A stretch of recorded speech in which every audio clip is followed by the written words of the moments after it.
Hi, this is Lee Garrett and welcome to another weekly tip video. It's time for a macOS centric one this week, and one that I've wanted to do for a little while because it's a tip that every one of you who is armed with a Mac of some description can make use of. Now, almost every single application that you use has keyboard shortcuts that you can leverage to get to frequently used tasks and actions quicker. However, not every action has a shortcut assigned by default. However, that doesn't mean that you can't configure them yourself. And today I'm going to quickly run through how to do this. That's just a quick preview of one of this week's Apple-related tutorials from Screencasts Online.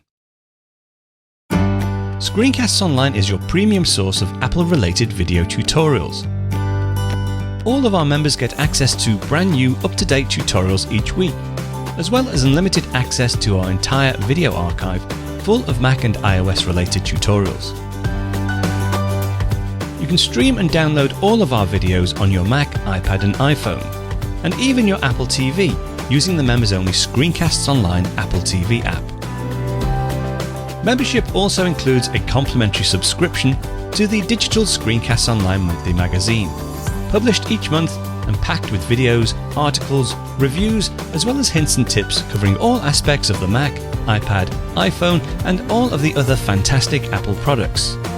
So, if you're ready to start getting the most out of your Apple devices, visit screencastsonline.com today and become a Screencasts Online member.